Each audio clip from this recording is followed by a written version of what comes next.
महाराज, महलों में भाभी माँ का मरण हो चुका है, वो इस समय जीवित नहीं है। उनकी लाश उनके कक्ष में पड़ी हुई है और आप इस प्रकार से दरबार में मंत्रियों के साथ में मदिरा का पान कर रहे हो महाराज। आपको ये शोभा नहीं देता है महाराज, शोभा नहीं देता है। क्या कहा धीर सिंह? महारानी का अंतिम संस्कार हो गया है, देहांत हो गया है। अरे धीर सिंह, तो तू चिंता किस बात की करता है? अरे वो तो बुढ़ी थी, मर गई सो अपने घर गई। जा तो उसका अंतिम दाह संस्कार जाकर कर दे, और मैं यहाँ मौज मस्ती ले रहा हूँ। ये कैसी बातें कर रहे हो भैया?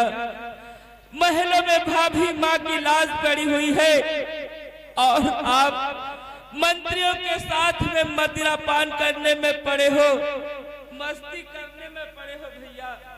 धीर सिंह, मेरा कहना मान। अरे वो तो बुढ़ी थी, मर गई अपने घर गई। तू जा उसका दाह संस्कार कर दे। जैसी आपकी आज्ञा महाराज।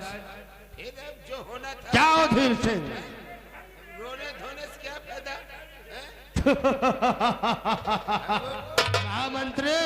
ठीक, मर गई साली, मर जाने दो। ये तो सब रंग में भंग मिल रहा है। कितना अच्छा मूड बन गया था, सारा मूड ही चौपट कर दिया। महाराज की जय हो, महाराज की ही तो परिहारी है। सदा सुखी रहो मंत्रियों। ए भैया, और मेरे है बाबू पीले से तौबा न कर, ऐसा मौका दोबारा मिले ना मिले। मेरे है बाबू पीले,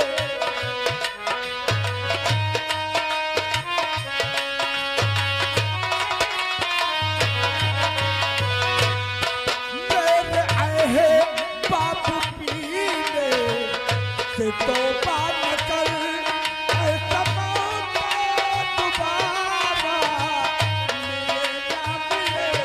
मेरे है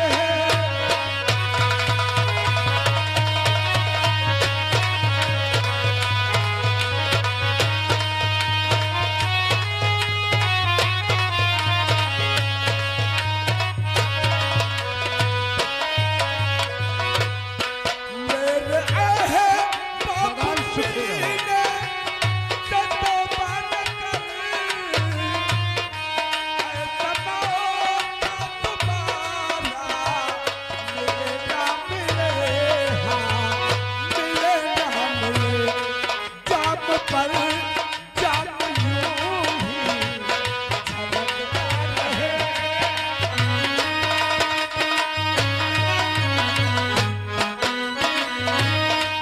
जाम पर जाम यूं ही छलकता रहे। जिंदगानी जो फिर में जाम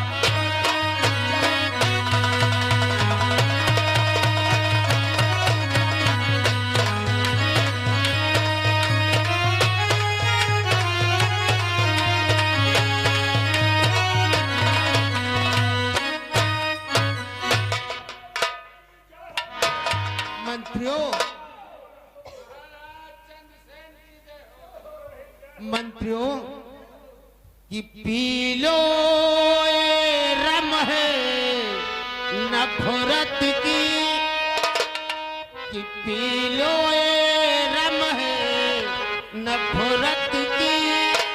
ये मुफ्त पिलाई जाती है।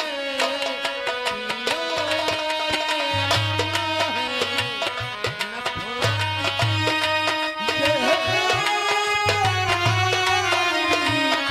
जाती है।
महामंत्री, दरबार बंद किया जाए।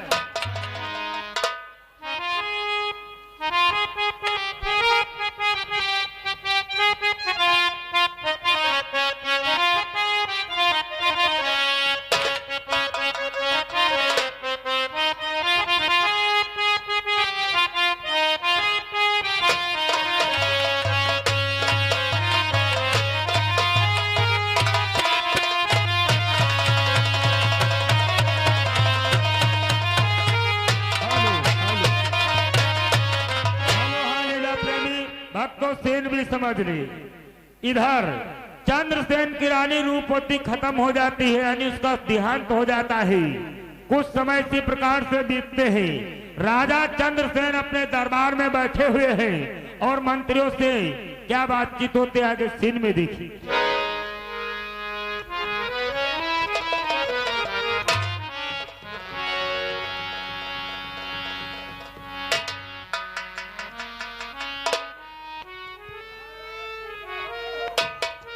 सदा सुखी रहो मंत्रियों।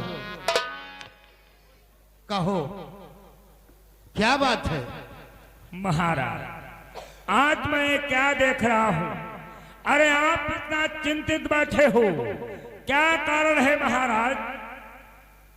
मंत्री, तुम तो जानते ही हो कि जब से हमारी रानी का स्वर्गवास हो गया है, तब से हमें चिंता ही चिंता सताई रहती है। और जो मेरे दो बेटे हैं, रूप व बसंत, उन्हें मां का प्यार नहीं मिल पाता है और इसी बात से हम दुखी रहते हैं। मैं समझ गया महाराज, महारानी का तो स्वर्गवास हो गया है, आपको यही चिंता भली प्रकार से खाए जा रही है। चलो कोई बात नहीं महाराज, आप तो राजा महाराजा हैं और राजा महाराजा की एक नहीं दो नहीं बल्कि चार चार शादियां होती हैं। अरे क्या हुआ? क्यों मंत्री, कुछ महाराज को सलाह क्यों नहीं देते हो? देखिए महाराज, राजा के लिए तो हर कार्य संभव होता है। अरे वो जब राजा है तो कुछ भी कर सकता है, और फिर ऐसे ऐसे अनेकों राजा हुए हैं जिनके एक नहीं दो नहीं 5-5, 6-6, 10-10 रानियां हैं। और क्या है? आप तो एक राजा है, महारानी का देहांत हो गया है तो आप दूसरी रानी ला सकते हैं, राजन, दूसरा विवाह कर सकते। सभी मंत्रियों का मत तो अति उत्तम है राजन, कि राजन तुम कुछ अब सोच करो, सारा अधिकार देखिएगा।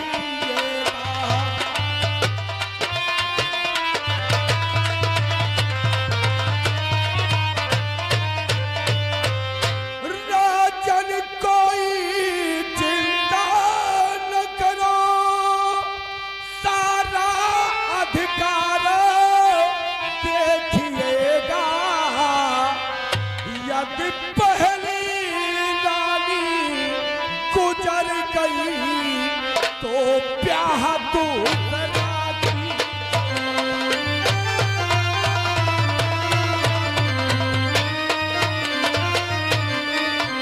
यदि पहली रानी गुजर गई तो ब्याह दूसरा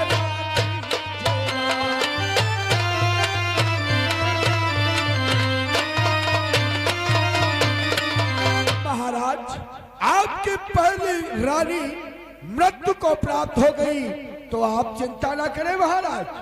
पुत्रों को ममता देनी है, बच्चों को मां का प्यार देना है, तो विलंब न करें, दूसरे विवाह की तैयारी करें राजा। हाँ महाराज, भाई साहब सत्य कह रहे हैं, आप दूसरा विवाह कीजिएगा। और फिर महाराज, राजा चित्रसेन का खत भी आया है और वो अपनी बेटी चंद्रमुखी का विवाह आपके साथ में करना भी चाहते हैं। ऐसी बात है? हाँ, तब तो हम अवश्य दूसरा विवाह रचाएंगे। ये आपकी सभा में जितने भी मंत्री हैं सब के सब मूर्ख हैं और आपको गलत सूचना व सलाह दे रहे महाराज। आप ये कैसी बातें कर रहे हो महाराज? आप क्या उन बातों को भूल गए हो जो आपने भाभी माता को दिया था महाराज? आपने भाभी माता को वचन दिया था कि आप रूप और पसंद की अच्छी प्रकार से देखभाल करेंगे, उन्हें कोई कष्ट नहीं देखेंगे। और आपने ये भी वचन दिया था कि उनके देहांत के पश्चात आप कोई दूसरा विवाह नहीं करेंगे, किंतु आप दूसरे विवाह की तैयारी कर रहे हो महाराज। ये बात उचित नहीं, अनुचित है महाराज। धीर सिंह, क्या मुझे बुढ़ा समझ रखा? क्या मुझे बुढ़ा समझ रखा? धीर सिंह, अरे सैकड़ों फतेह किए हैं मैंने अपने इस कृपाण से, तो मुझे बुढ़ा समझ रहा है क्या? नहीं महाराज, वैसे तो कहना नहीं चाहिए, किंतु मैं कहता हूँ आपका चौथापन आ गया है। इस राज गद्दी को छोड़ने का समय आ गया है। आपको तो अपने बच्चों को इस राज गद्दी पर बैठना देना चाहिए, ताकि आपको भी अच्छी प्रकार से महलों को बैठकर सुख और समृद्धि का आनंद लेना चाहिए। किंतु आप बच्चों को ये राज देने के बजाय आप तो दूसरे लाने की बातें कर रहे हैं महाराज। धीर सिंह, लगता है तेरी मति कट गई है। अब मेरी एक रानी गुजर गई तो क्या हुआ, मैं अपना दूसरा विवाह रचाऊंगा। किंतु महाराज, अगर आपने निर्णय ही कर लिया है कि आप दूसरा विवाह रचाएंगे, तो उससे पहले आपको 3 शर्तें हमारी माननी पड़ेंगी। बोलो, आखिर वो कौन सी तुम्हारी शर्तें हैं? महाराज, आप तो वचन तोड़ने में माहिर हैं। जिस प्रकार से भाभी माता का वचन तोड़ दिया, हो सकता है हमारा भी वचन तोड़ दो। इसलिए अगर आप हमें 3 वचन दे, तब भी अपनी मांग मैं अपने आपके पास रखूंगा। बोलो धीर सिंह, तुम क्या चाहते हो? जो मांगोगे मैं तुम्हें देने के लिए तैयार हूं। तो ठीक है भैया, अगर ऐसी बात है तो मैं आपसे प्रथम वचन में मांगता हूं कि आज से, अभी से, इसी क्षण से रूप और बसंत पर आपका अधिकार नहीं रहेगा। ठीक है, ये भी अधिकार मैंने तुम्हें दिया। और मैं दूसरे वचन में मांगता हूं महाराज कि अगर रूप और बसंत कोई भी अपराध करते हैं तो आप उन्हें दंडित भी नहीं करेंगे महाराज। ठीक है, यह भी वचन मैंने तुम्हें दिया। और तीसरे वचन में मैं मांगता हूं महाराज, अगर हमारे पुत्र रूप और बसंत कोई ऐसा अपराध करते हैं जो मृत्यु दंड के बराबर है, वो दंड हमारे बच्चों को ना देकर हमें दिया जाएगा महाराज। ठीक है धीर सिंह, यदि तुम यही चाहते हो तो ये भी मैंने तुम्हें वचन दिया। ठीक है महाराज, अगर आप हमारे वचनों को पूर्ण करेंगे तो तीसरा विवाह, दूसरा विवाह आप करना चाहते हैं तो उसके लिए मैं क्या कर सकता हूं? मैं जा रहा हूं इस सभा से। जा सकते हो। महामंत्री, तत्काल विवाह की तैयारी की जाए। चलो।